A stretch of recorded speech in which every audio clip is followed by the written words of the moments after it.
우리 와당 당원 동지 여러분, 그리고 애국 국민 여러분, 반갑습니다.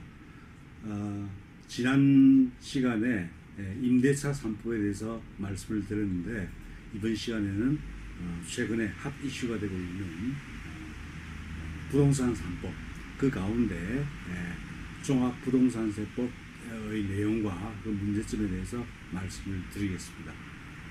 사실은 우리가 이 세금이라고 하는 게 참 여러 가지 그 측면에서 역사적으로 많은 문제가 됐죠. 사실은 뭐 미국 독립혁명을 유발시켰던 중요한 사건 중에 하나가 바로 이제 차세, 보스톤의 차의 세금을 부과하는 것 때문에 그 당시 식민지였던 미국의 식민지들이 영국으로부터 독립하겠다라고 해가지고 사실은 이제 미국 독립혁명이 시작된 건데, 그만큼 사실은 세금은 굉장히 바로 이제 사회적으로 민감한 이슈가 되는 거죠. 역사적으로 언제나 그렇습니다. 사실은 우리가 알고 있는 밀란 뭐 이런 것들 있죠. 혁명 이런 것들은 많은 경우에 그 권력자들의 그 가렴주고, 어떻게 말하면 과도한 세금에 저항하기 위해서 일어났다, 이렇게 해도 과언이 아닐 정도로 사실은 세금은 뜨거운 쟁점이 되어왔던 문제입니다.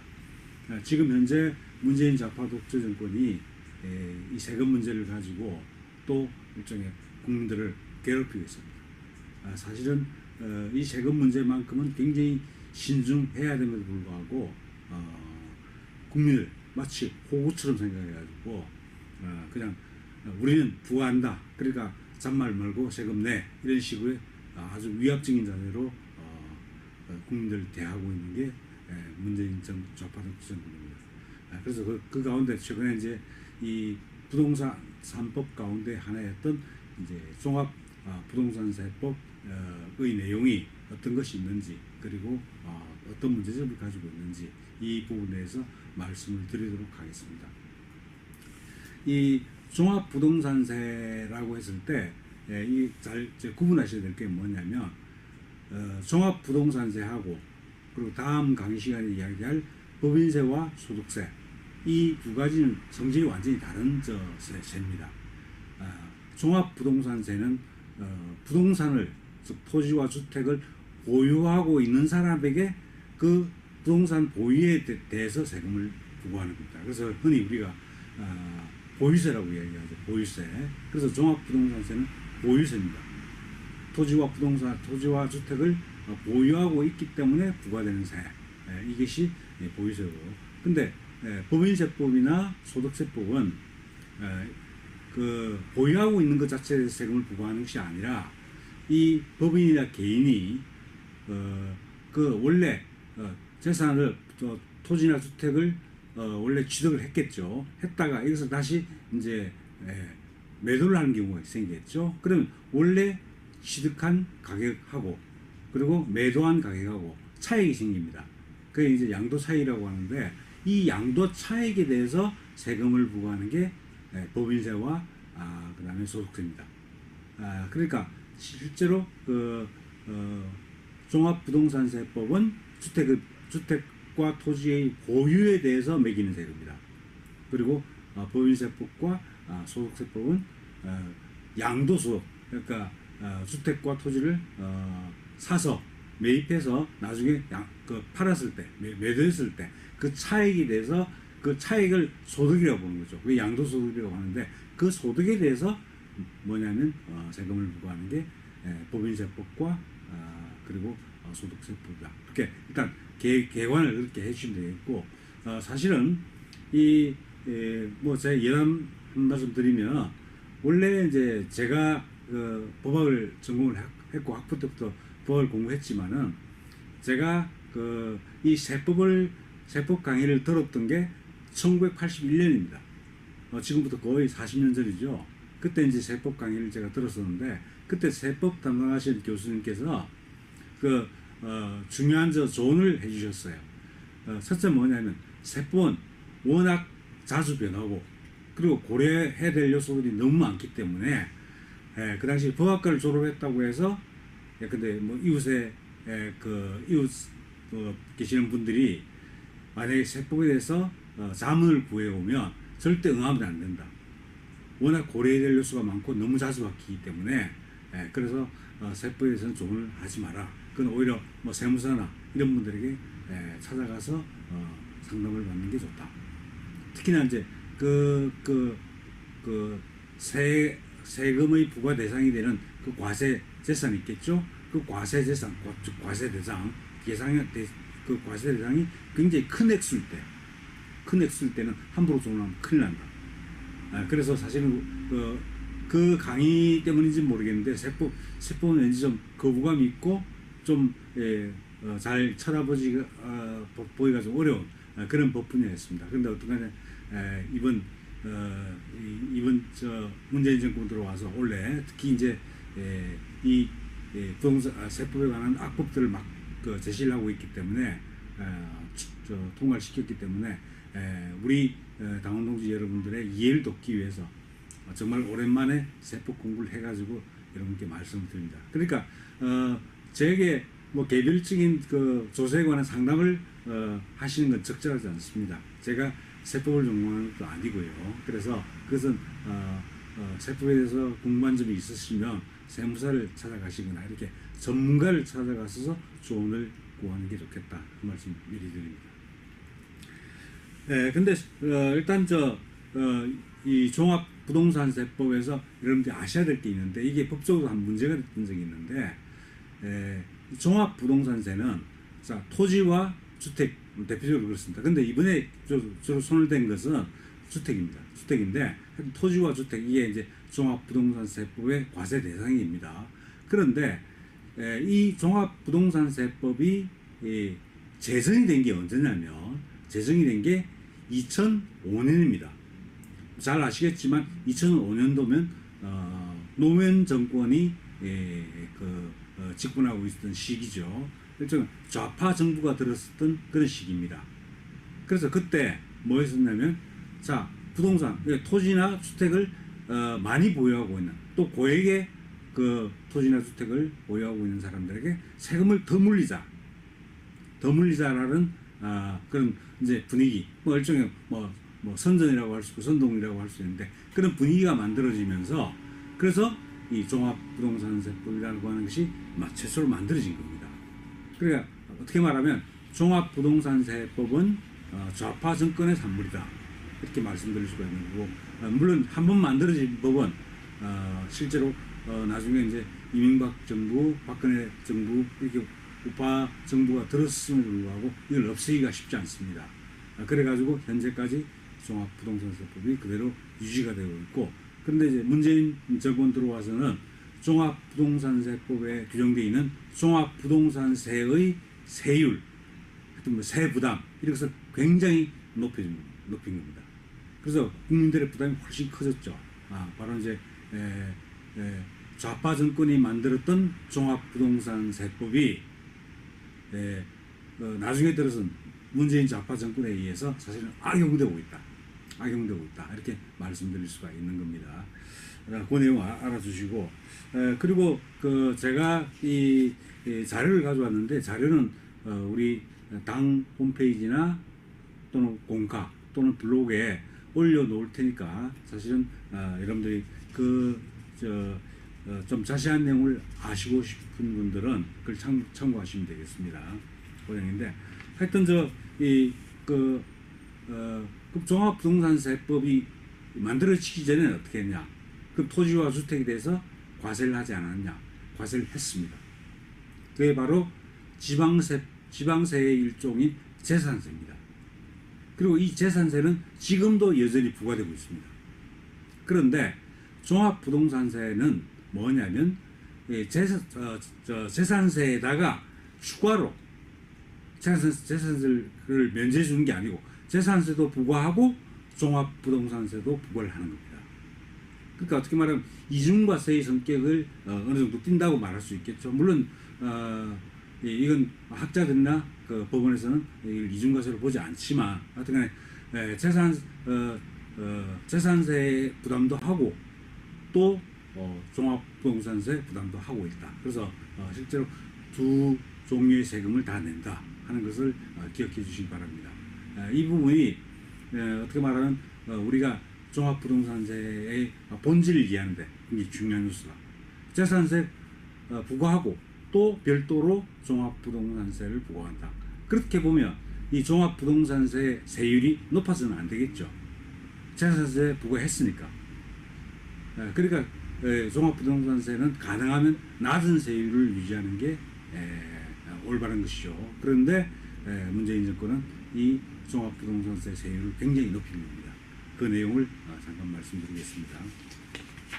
그 입법 과정에 대해서는 그 자세한 내용은 참고서 자료를 보시면 되겠는데, 하여튼 2020년 7월 10일 더불어민주당 고용진 의원이 대표 발의를 했습니다.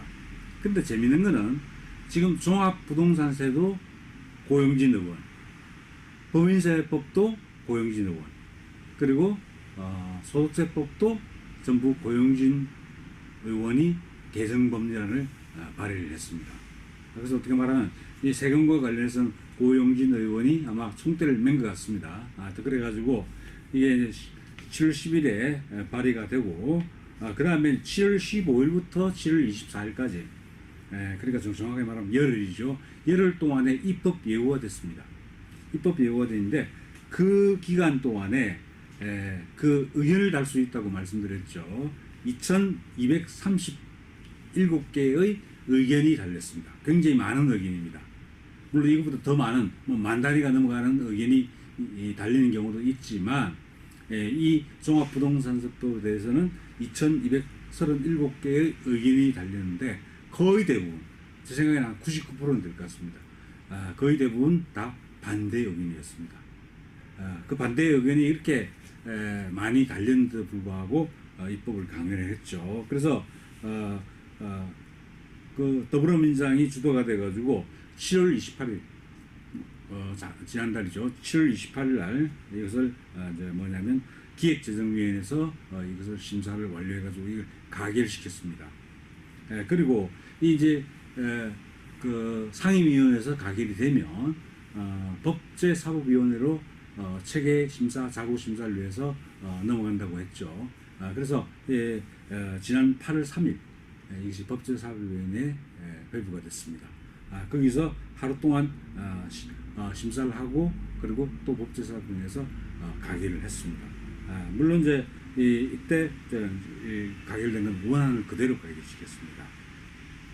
그리고 8월 3일 법제사법위원회에서 가결을 하자마자 그 다음날 뭐냐면 8월 4일이죠. 국회 본회의에서 이걸 또 표결에 붙여서 가결을 시켰습니다. 근데 가결 그 한 내용을 보면 출석한 국회의원이 총 186명이고 이 가운데 한 명은 반대하고 한 명은 기권을 하고, 그래서 총 184명이 찬성을 해서 가결이 되었습니다. 그래서 본회의를 통과하게 된 거죠. 물론 이때 그 미래통합당 국회의원들은 토론 과정에서 참석을 했지만은 표결 과정에 참석을 하지 않았습니다. 그래서 어떤 좌파 진영의 국회의원들이 모여가지고 거의 압도적 다수로 그 가결을 시켰다, 이렇게 말씀드릴 수 있는 거죠. 근데 이게 사실은 동시에 아까 말씀드렸던 종합부동산세법뿐만 아니라 법인세법과 소득세법도 같은 절차를 통해서 같은 날짜에 다 가결이 됐습니다. 그래서 실제로 이 법이 전부 가결된 상태다 하는 것을 알아주시고요. 자, 그 다음에 이제 이 종합부동산세법의 주요 내용을 말씀드리면, 첫 번째 우리가 아셔야 될 건 뭐냐면, 이 문재인 좌파 독재 정권은 일종의 법인, 기업도 들어가는 거죠. 많은 경우에 들어가는데, 이 법인 또는 기업을 일종의 투기의 주범이라고 생각을 하는 것입니다. 부동산 투기의 주범이라고 생각을 하고, 그래서 이 법인에 대해서 굉장히 적대적인 태도를 취하고 있다는 겁니다. 그래서 이번 그 종합부동산세법의 개정 내용을 보면 특히 이제 물론 세율이 인상된 부분이 있는 건 공통적인데, 근데 법인에 대해서는 굉장히 가혹하게 그 세금을 인상을 시키고 있다는 겁니다. 일종의 말하면 그 투기 세력의 주범이 법인이다. 그래서 법인에 대해서는 아주 무거운 종합부동산세를 부과해서 사실은 투기가 일어나지 못하도록 만들어야 된다는 논리, 이런 논리가 사실 깔려 있다고 볼 수 있습니다. 그만큼 법인에 대해서 적대적인 태도를 보이고 있다는 걸 말씀드리는데, 첫 번째 말씀드리고 싶은 것은 뭐냐면, 그 법인에 대한 과세표준 공제를 폐지를 했습니다. 근데 이 과세표준이라는 그 용어가 나오는데, 이건 쉽게 설명드리면 이런 겁니다. 근데 10억짜리 만약에 이제 아파트가 있다고 가정을 하면, 그러면 10억짜리가 사실은 이 10억짜리에 대해서는 물론 재산세는 다 부과가 됩니다. 세율에 따라서 부과가 되는 그 지방세법에 나와 있는 겁니다. 그런데 그 10억의 아파트에 대해서 개인의 경우에는 과거에는 개인과 법인 다 했습니다. 근데 지금은 아닌데, 개인과 법인이 10억의 아파트를 가지고 있을 때 6억을 공제를 내줬습니다. 그럼 10억짜리 아파트가 6억을 공제를 해주니까 4억에 대해서 종합부동산세를 부과하게 되는 거죠. 그럼 이와 같이 부과하는 기준이 되는 이 액수를 과세표준이라고 합니다. 그러니까 과세표준은 실제로 토지나 주택의 가격에다가, 시가에다가, 또는 이게 이제 보통 시가를 적용하기 어려우니까 공시가격을 보통 적용을 시킵니다. 하여튼 토지나 주택, 그냥 이 경우는 주택이니까 주택만 말씀드리겠습니다. 주택의 공시가격에다가 그 공제 금액이 있습니다. 아까 말씀드린 6억이죠. 그럼 10억짜리 공시가격인 주택에 대해서는 6억을 공제를 하고 나머지 4억에 대해서 종합부동산세를 부과하도록 되어 있는 겁니다. 근데 이와 같은 공제는 원래 이 법이 개정되기 전에는 개인에게도 공제를 인정했고 법인에게도 공제를 인정했습니다. 그런데 이번에 개정을 하면서 법인에게는 공제를 인정하지 않았습니다. 그 아까 말씀드린다면 10억짜리 아파트가 개인이 보유하고 있을 때는 6억을 공제하고, 그리고 4억에 대해서만 종합부동산세를 부담하는데, 그런데 법인이 10억짜리 아파트를 소유하고 있을 경우에는 과거에는 6억을 공제받고 4억에 대해서만 종합부동산세를 물었던 거죠. 그런데 개정 뒤에는 어떻게 했냐? 공제를 못 받습니다. 법인은 10억 자체가 10억이 바로 과세 표준이 됩니다. 그래서 세율을 곱해가지고 세금을 부과하는 겁니다. 그래서 완전히 법인은 공제를 인정을 안 해주는 겁니다. 그래서 세부 부담이 확 늘어나게 되죠. 사실은 그 6억이라는 공제가 사실은 이 세율과 관련시켜서 보면 굉장히 큰 과세금액의 차이를 발생시키는 그런 큰 차이입니다. 하여튼 그렇게 해가지고 법인에 대해서는 하여튼 과세 표준을 결정할 때 공제를 인정하지 않는다. 물론 여기서 이제 하나 아셔야 될 건 이 과세 표준을 정할 때 아까 공제액이 6억이라고 말씀드렸죠. 그런데 거주 목적의 1세대 1주택자의 경우에는 9억까지 될 수 있습니다. 9억까지. 하여튼 그런 거 우리 시청자 여러분께서도 그런 일이 있으면 이걸 공제를 받을 수 있는지 없는지 이런 것을 법무사나 이런 전문가들에게 조언을 잘 들어서 세금을 공제받을 수 있는 것은 공제를 받는 것이 굉장히 중요하다는 말씀드립니다. 하여튼 간에 법인에 대해서는 하여튼 과세 표준을 정할 때 공제를 인정하지 않아서 세액 부담이 굉장히 커졌다 하는 내용을 말씀드리겠습니다. 그 다음에 두 번째가 뭐냐면 하여튼 개인과 법인 차이 관계없이 하여튼 종합부동산세 세율을 굉장히 인상을 시켰습니다. 지금 그 세율, 이게 세율이 개정 전의 세율과 개정 후의 세율이 어떻게 되는지 표로 보실 수 있겠는데요. 실제로 이 표를 보면 실제로 종합부동산세가 어떻게 인상되는지 좀 좀 알 수가 있는데 이 표를 계속 올려주셔야 또 아마 보기 편하실 것 같으니까 계속 올려주시죠. 자, 일단 이 표를 잘 보셔야 되는데요. 자, 뭐냐면, 자, 그 2주택 이하하고 3주택 이상, 그리고 조정 대상 지역 내 2주택, 이게 3주택에 포함시키는 겁니다. 이렇게 됐는데요. 지금 왼쪽, 제일 왼쪽은 과세 표준이 있죠. 그죠? 아까 그게 이제 기초 공제를 뺀 겁니다. 그게 이제 3억 원 이하부터 해가지고 94억 초까지 이렇게 나와 있습니다. 자, 그런데 개정 전에는 0.5%였습니다. 종합부동산세 세율이. 그런데 개정 후에는 0.6으로 바로 인상이 된 거죠. 그런데 이거 나중에 뭐 또 말씀드리겠지만은 0.5에서 0.6으로 변했으니까 뭐 0.1밖에 인상이 안 됐네, 이렇게 생각하기 쉽지만 그렇지 않습니다. 항상 어떤 것이 증액되거나 또 감소될 때, 감액될 때는 그때는 비율을 봐야 됩니다. 비율을. 그래서 0.5에서 0.1이 인상된 거죠. 그러면 0.5분의 0.1은 10%입니다. 그 세율이 10%나 인상이 된 겁니다. 이건 결코 작은 액수가 아닙니다. 10%의 세율이 인상된 겁니다. 그럼 마찬가지로 0.7에서 그 3억 원 초과 6억 원 이하 보면 0.7에서 0.8로 마찬가지죠. 0.1이 올랐죠.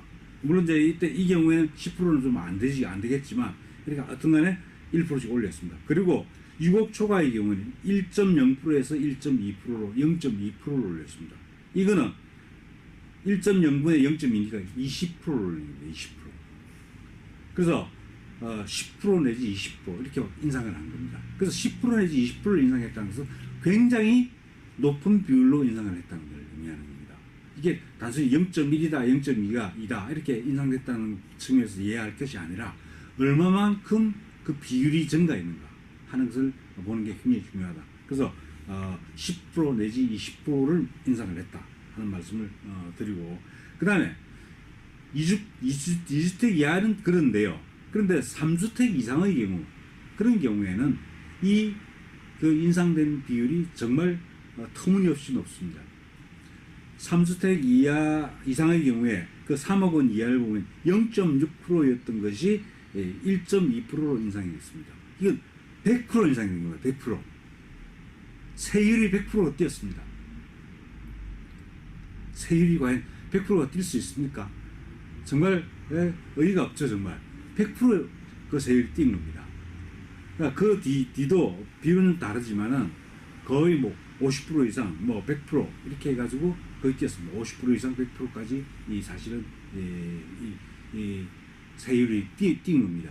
그래서 실제로 2주택 이하의 경우에 그 세율이 인상된 거는 그래도 뭐 10%에서 20% 사이지만은 사실은 3주택 이상의 경우에는 사실은 50%에서 뭐 100% 사이, 정확히 말하면 50%는 아니지만 하여튼 100% 이렇게 50에서 100% 사이에 그 인상률을 보이고 있는 거죠. 이건 바로 3주택 이상을 가진 사람들을 완전히 일종의 범죄인 취급하는 겁니다. 주택 투기의 주범, 그 범죄인, 범법자. 그러니까 어떻게 말하면 제가 표현했지만 이 징벌적 과세를 하는 겁니다. 너 나쁜 놈이야. 그러니까 너 세금 많이 내야 돼. 이렇게 해가지고 사실 징벌적 과세를 하고 있는 겁니다.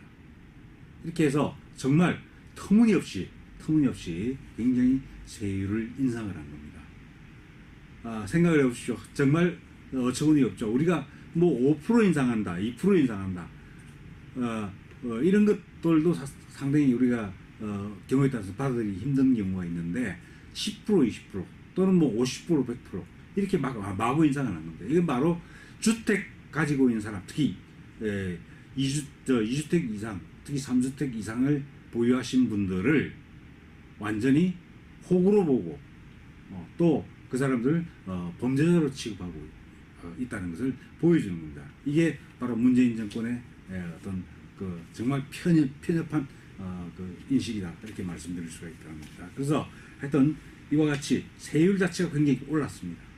이 부분이 하나 또 중요한 내용입니다. 자, 그 다음에 또 하나 이제 아셔야 될 게 뭐냐면, 자, 개인과 법인에 대한 세율을 분리를 시켰습니다. 여기 지금 말씀드리고 싶은 건 뭐냐면, 자, 이것도 우리가 좀 주목해서 봐야 될 건데, 그, 지금 이 표에서 말씀드린 거는 하여튼 2주택 이하의 경우에는, 0.6부터 해가 3.0까지죠. 그리고 3주택 이상의 경우는 1.2부터 6.0까지죠. 그렇게 되어 있는데, 요건 개인의 경우입니다. 개인의 경우고, 그럼 법인의 경우는 어떻게 하느냐? 법인의 경우에는 그 0.6, 0.8, 1.1 이건 다 없습니다. 전부 법인의 경우에는 2주택 이하의 경우는 전부 3.0입니다. 과세표준 액수에 관계없이 법인의 경우에는 전부 3.0 %의 세율을 부과를 합니다. 적용을 합니다. 그리고 3주택 이상인 경우에는 그 1.2부터 6.0까지 차이가 있죠. 근데 법인에게는 이걸 적용하지 않습니다. 법인에게는 3억 원 이하의 경우도 6.0, 그리고 3억 원에서 6억 원까지도 6.0. 그래서 모든 과세 표준에 대해서 전부 6.0을 부과합니다. 다시 말하자면 개인에 대해서는 종합부동산세를 부과할 때 누진제를 적용시키고 있습니다. 누진제. 그래서 과세 표준이 높으면 세율도 높아지는 그런 누진제가 적용되고 있죠. 그리고 그건 2주택 이하인 경우나 3주택 이상인 경우나 다 그렇습니다. 개인의 경우에는 누진세율을 적용시키고 있습니다. 그런데 법인의 경우에는 누진세율이 적용이 안 됩니다. 과세 표준 구간에 관계없이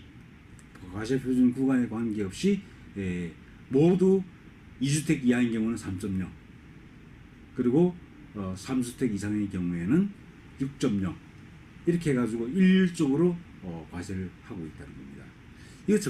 이것도 굉장히 법인을 차별하는 거죠.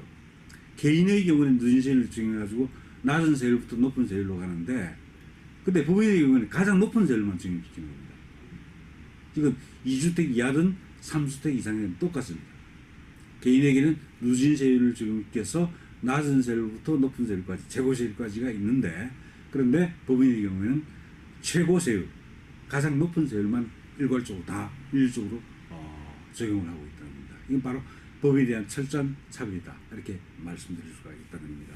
그래서 하여튼 이 부분도 아까 말씀드렸던 하여튼 법인을 뭐냐면 부동산 투기 주범이다, 거의 범죄시하는 이런 그 인식에서 나온 것이다, 이렇게 말씀드릴 수가 있습니다. 그리고 또 말씀드린 게 뭐냐면 주택분 보유세 부담 상한선을 인상을 했습니다. 이건 뭐냐면, 자, 아까 말씀드렸다시피 우리가 주택을 가지고 있을 때는 재산세를 내죠. 재산세 내고, 그 다음에 또 이제 아까 말씀드린 그 과세 표준이 있을 때는 뭐냐면 종합부동산세를 내게 됩니다.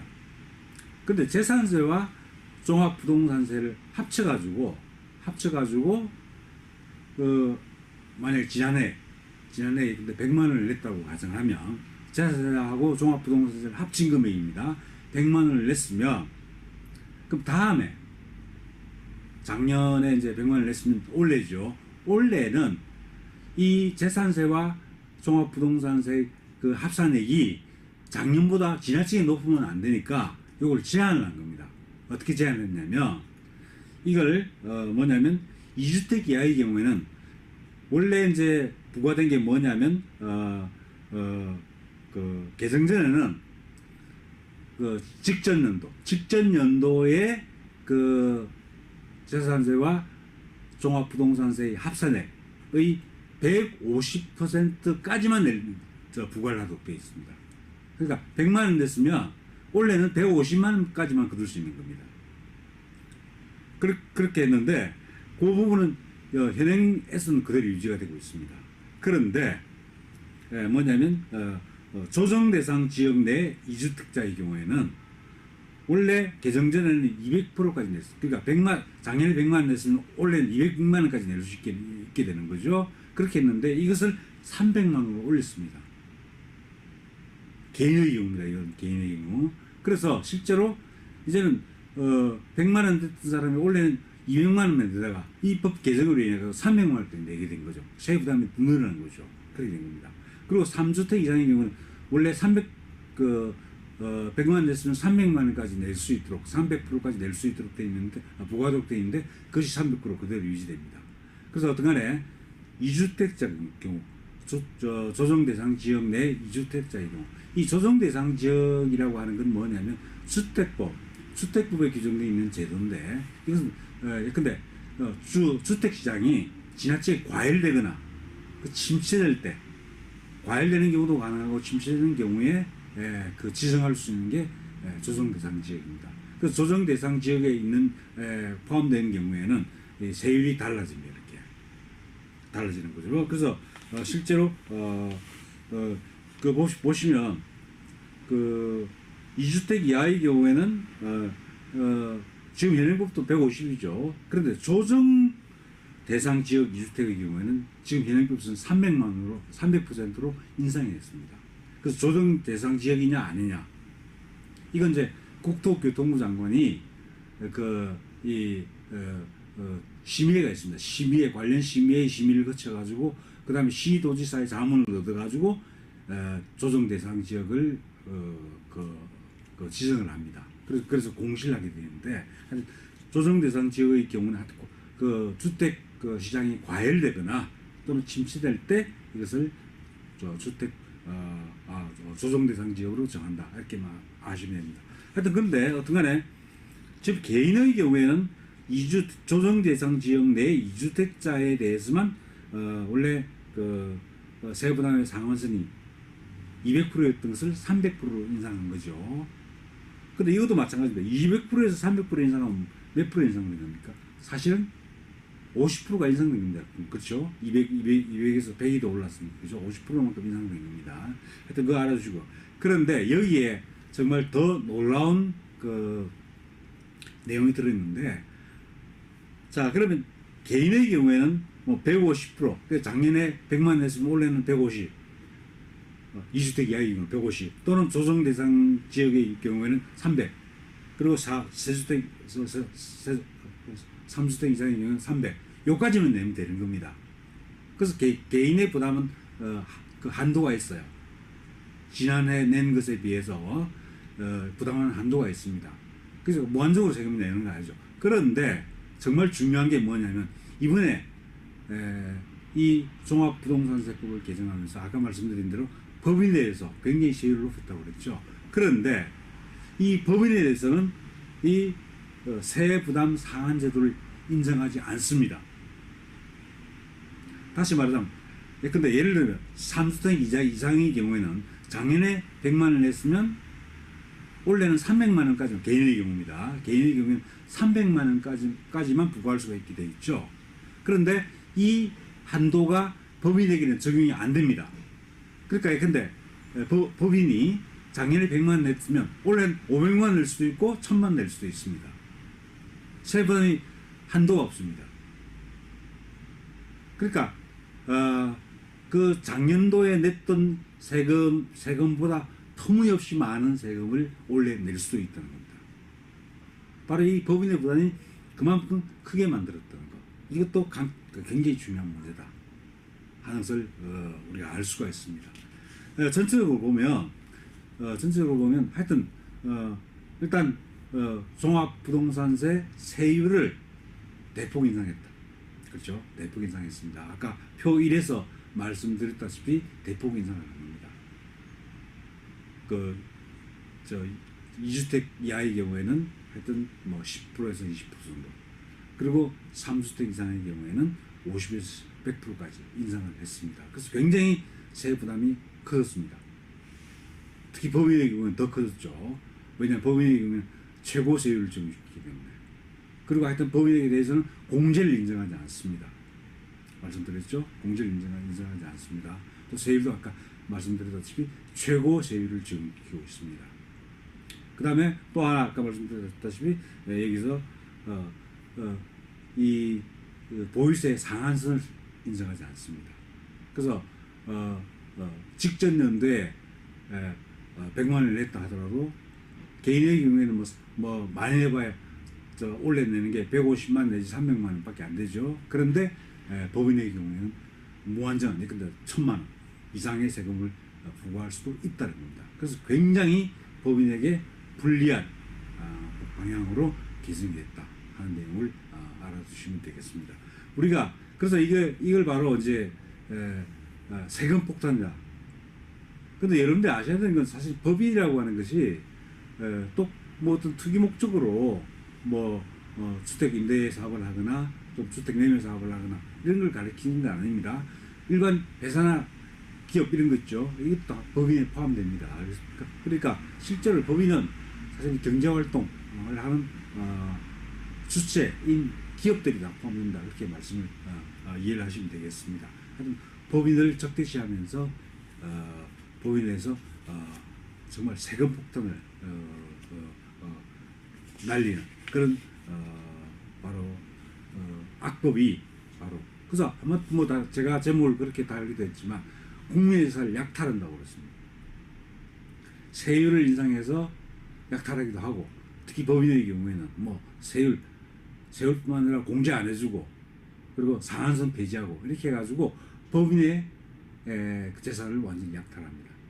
근데 사실은 개인이나 법인이나 사실은 모두 경제활동의 주체입니다. 어떻게 보면 기업이 법인이 더 중요한 경제활동의 주체라고 말할 수 있죠.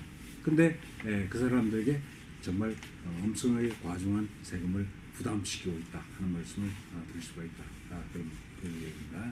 그래서 뭐 문제점은 아까 말씀드리는 과정에서 다 설명을 드렸지만 일단 세율을 너무 지나치게 많이 인상했다. 그 말씀 드렸죠. 세율을 지나치게 많이 인상했다. 바로 그게 이제 첫 번째 문제였고 그 다음에 아까 말씀드렸다시피 개인에 비해서 법인을 부당하게 차별 요구하고 있다는 겁니다. 부당하게 차별 요구하고 있다는 겁니다. 자, 이게 이제 사실은 뭐냐면 개인과 법인을 차별을 해야 될 필요가 있을 땐 차별, 합리적 근거가 있을 땐 차별하는 게 필요합니다. 그런데 합리적 근거가 있는 것이 아닌 경우에는 차별을 해서는 안 됩니다. 그런데 사실은 법인에 대해서 이와 같이 그 굉장히 과중한 과세 부담을 지우고 있는 것은 실제로 법인이 예컨대 주택 시장에서 뭐 투기를 얼마나 하고 있는지 그런 실증적 자료를 토대로 해서 사실은 이런 과중한 과세 조치를 하고 있는 게 아니라는 겁니다. 그냥 법인 너희가 투기 다 했지 그렇게 몰아가는 겁니다. 일종의 마녀사냥식으로 몰아가는 겁니다. 그래서 마녀사냥식으로 몰아가서 법인 너희들은 나쁜 놈이야. 그러니까 세금 많이 내. 너희들은 주택 가지지 마. 그 말입니다. 어떻게 말하면 주택 가지지 마. 또는 다주택자도 마찬가지죠. 다주택자도 세율이 높죠. 그러면 그것도 마찬가지입니다. 다주택자들에게 한 채 빼고 다 팔아. 그런 논리입니다. 지금 그것 때문에 청와대 비서실장하고 수석들이 6명이 쇼인지 뭔지 모르겠지만 쇼 같습니다. 하여튼 사표를 냈다고 하죠. 그 식입니다. 하여튼 팔아. 다주택자는 다 팔아. 법인 다 팔아. 바로 이겁니다. 한마디로 말하면 재산을 완전히 약탈을 하는 겁니다. 세금으로 약탈을 하는 겁니다. 좋아, 안 팔아? 그럼 우리가 세금으로 다 걷어들이지. 바로 이겁니다. 다주택자나 법인이 주택을 팔지 않으면 그 주택시장에 매물로 내놔서 주택시장에 공급이 많아져서 주택시장이 되지 않으면 너희들에게 책임을 물을 거야. 다주택자와 법인에게 책임을 물을 거야. 그래서 너희들이 안 팔았다? 그러면 내가 세금으로 보호하겠다. 팔도록 만들겠다. 바로 이러한 법이 종합부동산세법이다 하는 말씀을 드리는 겁니다. 그래서 법인에 대한 차별 대우의 경우에는 아까 다 말씀드렸기 때문에 따로 설명을 안 드리겠습니다만은 하여튼 이 여러 가지 측면에서 하여튼 법인을 내 재산을 약탈하고 있다. 그러니까 팔도록 강요하는 거죠. 이 팔도록 사실은 굉장히 과중한 세율을 부과함으로 인해 가지고 주택 보유자가 주택 소유자가 그 주택을 더 이상 보유할 수 없게 되는 그런 압박을 느끼게 되는 거죠. 그래서 주택을 사실은 강압적으로 거의 강요에 의해서 팔게 되는 겁니다. 이게 바로 재산권 침해입니다. 팔도록 강요하는 것 자체가 재산권 침해라는 말씀입니다. 그리고 안 팔았을 때 그 종합부동산세를 중과세하는 것, 이것도 역시 재산권 침해입니다. 그래서 사실은 이 재산권 침해, 그리고 개인과 법인을 차별하는 것, 지나치게 차별하는 것, 이건 또 평등권 침해라고 할 수 있습니다. 그래서 재산권 침해, 평등권 침해, 바로 여기에 해당한다라고 말씀드릴 수가 있습니다. 그런데 제가 오늘 이 종합부동산세법과 관련해서 우리 시청하시는 여러분께서 꼭 기억해 두셔야 될 하나 원칙이 있습니다. 뭐냐면 과잉금지의 원칙이라고 하는 게 있습니다. 그것이 있습니다. 과잉금지의 원칙 또는 비례의 원칙이라고도 하는데, 이 과잉금지 원칙은 우리 헌법 제37조 2항에 근거를 두고 있는 헌법 원칙입니다. 헌법 원칙입니다. 그래서 과잉금지의 원칙을 위반하게 되면 헌법 위반이 됩니다. 헌법 위반입니다. 그래서 실제로 헌법재판소가 어떤 법률이 위헌이어서 무효다라는 결정을 내리는 경우가 많은데, 그때 굉장히 많이 적용하는 원칙이 과잉금지 원칙입니다. 근데 A라는 법률이 있는데 이 A라는 법률이 과잉금지 원칙에 위반입니다. 따라서 위헌이다, 고로 무효다, 이런 결정을 내리는 경우가 많이 있습니다. 물론 다른 원칙도 있습니다. 다른 원칙도 있는데 과잉금지 원칙을 적용해서 위헌 결정을 내리는 경우가 굉장히 많습니다. 그래서 우리 동지 여러분께서도 이 과잉금지 원칙을 좀 정확하게 이해하실 필요가 있습니다. 과잉금지 원칙은 뭐냐면 바로 그럽니다. 모든 국가 권력은 정당한 목적을 위해서 필요한 최소한의 범위에서 국가 권력을 행사해야 된다. 다시 말하면 모든 국가 권력은, 모든 국가기관이죠. 모든 국가기관은 정당한 목적을 위하여 필요한 경우에 한해서 최소한의 범위에서 국가 권력을 행사해야 된다는 원칙이 바로 과잉금지 원칙입니다. 그러니까 정당한 목적을 위해서 필요한 범위에 필요한 최소한의 범위에서 국가 권력을 행사하면 과잉금지 원칙이 위배되지 않는 거죠. 그런데 부당한 목적을 위해서 또 필요하지 않은데도 또 지나치게 권력을 행사하는 경우는 전부 과잉금지 원칙이 위배되는 겁니다. 그런데 이 과잉금지 원칙은 4가지 기준이 있습니다. 과잉금지 원칙에 4가지 요소라고 할 수 있고 기준이라고 할 수 있는데, 그게 뭐냐면 첫 번째가 뭐냐면 목적의 정당성입니다. 목적이 정당해야 된다는 거죠. 그리고 수단의 적합성이라고 하는데, 수단이 목적 달성에 적합한 것이에요. 그리고 이제 침해의 최소성이라고 하는데, 국가 권력 행사에서 침해가 발생할 때 가장 침해를 적게 발생시키는 수단을 선택하는 겁니다. 그게 침해의 최소성입니다. 그리고 이제 법의 균형성이라고 하는데, 작은 법익을 위해서 큰 법익을 침해하지 말라는 얘기입니다. 작은 걸 얻기 위해서 큰 걸 침해해서는 안 된다. 바로 그 원칙이 바로 법익의 균형성이라고 하는 건데, 좀 어려운 내용이긴 합니다만은 간단하게 설명을 드리겠습니다. 자, 이걸 과잉금지 원칙을 바로 이제 종합부동산세법에 적용시키고 보면요. 자, 그럼 이 종합부동산세법 명분은 그렇습니다. 목적은 그렇습니다. 부동산 시장을 안정시키고, 그리고 과세 형평성을 꾀하기 위해서 바로 이 개정을 했다. 이렇게 설명을 하고 있습니다. 제안 이후에서. 그런데 실제로 이것은 뭐냐면 그 내용을 보시면 아시겠지만, 이건 바로 문재인 정권이 여러 가지 부동산 정책을 실시했지만 모두 실패했죠. 근데 그 실패의 책임을 다주택 소유자와 법인에게 돌린 겁니다. 책임을 전가하는 겁니다. 그리고 그들에게 일종의 낙인을 찍어가지고 사실 지나친 과세 부담을 지우게 되는 겁니다. 다시 말해 부동산 정책의 실패를 실패에 대한 책임을 회피하기 위해서 희생양을 찾은 거죠.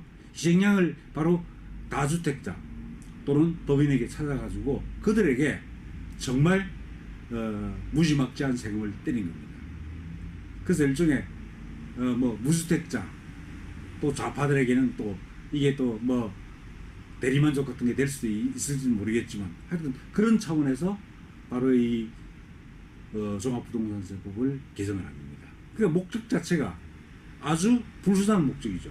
불순한 정치적 목적을 위해서 있습니다. 근데 제가 생각할 때는 또 하나 중요한 목적이 있습니다. 이건 뭐냐면 근데 지난번에 그 재난지원금 같은 거 막대한 예산을 풀어서 재난지원금을 전 국민 대상으로 지급을 했죠. 그래서 사실은 국고가 고갈된 상태입니다. 이제 뭐 북한에도 퍼주고 뭐 또 여러 가지 포퓰리즘적 복지 정책도 펴야 되는데 국고가 고갈돼 있으니까 이제 세금 더 걷어야 되겠죠. 그래서 사실은 그 포퓰리즘적인 복지 정책을 통해서 고갈된 재정을 보충하기 위한 그런 목적으로도 사실은 종합부동산세법을 개정을 했다고 봅니다. 근데 어떤 이 두 가지 목적은 결코 이 종합부동산세법을 정당화시킬 수 있는 목적이 아닙니다. 헌법 37조 2항에는 정당한 목적을 세 가지를 이야기하고 있습니다. 한 가지가 국가안전보장, 그리고 질서유지, 그리고 공공복리 이 세 가지입니다. 이걸 보통 공익이라고 얘기를 합니다. 세 개를 다 묶어서 이와 같은 공익을 위해서 국민의 재산권을 제한할 수 있긴 하지만 그런데 이 종합부동산세법은 공익을 위한 것이 아닙니다. 뭐 극단적으로 말하면 문재인 정권과 더불어민주당의 지지율이 내려가니까 끌어올리기 위해서 이걸 통과시켰다 이렇게 봐도 과언이 아닙니다. 즉 정치적 목적을 위해서 공익을 목적으로 한 것이 아니라 순전히 이 특정한 정치 세력의 정치적 목적을 위해서 바로 이 법을 통과시켰다 이렇게 말할 수 있습니다. 그러니까 목적이 정당성이 없는 거죠. 자, 그다음에 수단이 그럼 부동산 시장을 안정화시키는 가장 적절한 수단이 뭐겠습니까? 그건 바로 주택 공급을 늘리는 겁니다. 주택 공급 또 주택 수요, 즉 주택 시장을 시장 원리에 맡겨 넣어가지고 그 수요 공급의 원칙에 따라서 가격이 자동적으로 조절이 되고 수요 공급이 조절되도록 하면 되는 겁니다. 그게 가장 적합한 수단입니다. 즉 주택 시장을 안정화시키는 시키는 가장 적절한 수단, 적합한 수단은 바로 시장 경제 원리에 따라서 주택 시장을 작동시키는 거죠. 그런데 이 종합부동산세법은 과세라는 굉장히 그 국민에게 부담을 주는 국민의 재산권을 침해하는 그런 수단을 가지고 들어왔습니다. 이건 적합한 수단이 아닙니다. 그러면 목적도 정당하지 않고 수단도 적합한 수단이 아닙니다. 그리고 피해를 최소화시킨다, 침해를 최소화시킨다, 마찬가지입니다. 자, 근데 부동산 시장을 활성화시키는 시장 원리에 따라서 부동산 시장을 활성화시키는 경우는 실제 피해자가 발생하지 않습니다. 그런데 이와 같이 고율의 과세를 부과하게 되면 그 세금 부담하는 사람들의 재산권이 직접적으로 침해되죠. 그러니까 침해가 굉장히 커집니다. 근데 과잉금지 원칙은 침해를 최소화시키는 방법을 택하라는 거죠. 근데 이건 최소화시키는 방법이 아닙니다. 그리고 또 마지막으로 법의 균형성이 있는데 사실은 뭐 부동산 시장의 안정 굉장히 추상적이고 막연한 목적이죠. 그걸 위해서 정말 국민들의 주머니를 털어가는 거. 정말 부동산 시장의 안정이라고 하는 정말 신기루 같은 그 뭐 아주 막연한 그런 목적을 위해 가지고 국민의 바로 그 주머니를 현금을 재산을 털어가는 것. 이건 법의 균형성에 맞지 않습니다. 근데 원래 과잉금지 원칙에서는 네 가지 기준 가운데 하나라도 만약에 충족을 못 시키면 이게 바로 과잉금지 원칙 위반입니다. 그래서 헌법 위반이 되는 거죠. 즉 목적의 정당성, 수단의 적합성, 침해의 최소성, 법익의 균형성 이 중에 하나라도 위반되면 헌법 위반입니다. 그런데 종합부동산세법은 이 네 가지를 다 위반하고 있습니다. 네 가지를 다 위반하고 있습니다. 이런 악법이 정말 있을 수 있겠습니까? 그 정말 악법인 거죠. 정말 악법인 겁니다. 그래서 기본적으로 하여튼 과잉 금지의 원칙을 우리 시청하시는 분들께서 기억을 해 주셨다가 앞으로 아마 제가 이 악법 시리즈 강의를 계속 하는 한에 있어서는 아마 과잉 금지의 원칙을 많이 언급을 하게 될 겁니다. 그때 이 네 가지 원칙 잘 기억해 두셨다가 또는 여러분들께서 직접 어떤 법률을 검토를 해보고 직접 들어가서 보기는 그러니까 신문에 보도되는 내용을 보고 이게 과잉금지 원칙에 위반되는 거구나. 그래서 헌법 위반이구나 하는 판단을 스스로 하실 수가 있을 겁니다. 그러니까 그 내용을 잘 기억해 두시기 바랍니다. 또 오늘은 부동산 3법 가운데 보유, 주택 보유에 대해서 세금을 부과하는 종합부동산세법에 대해서 말씀을 드리고 그것이 얼마나 심각한 문제를 갖는지를 말씀을 드렸습니다. 그리고 다음 주 강의는 사실은 다음 주 공휴일인데 그래서 제가 아시다시피 저는 집이 부산이기 때문에 월요일마다 제가 집에 올라오죠. 서울에 올라옵니다. 그런데 다음 주는 우리 최고위원 회의가 화요일에 있기 때문에 제가 월요일 올라오지를 못합니다. 그래서 다음 주 강의분을 오늘 미리 녹화를 해서 그때 다음 주 월요일에는 녹화분을 방영하도록 그렇게 하시겠습니다. 그 녹화분 다음 주 월요일에 강의할 내용은 부동산 3법 가운데 이제 지금 종합부동산세법 빼고 바로 법인세법과 소득세법 이 부분에 대해서 말씀을 드리도록 하겠습니다. 제 강의 경청해 주셔서 감사드립니다. 다음 시간에 뵙도록 하겠습니다. 감사합니다.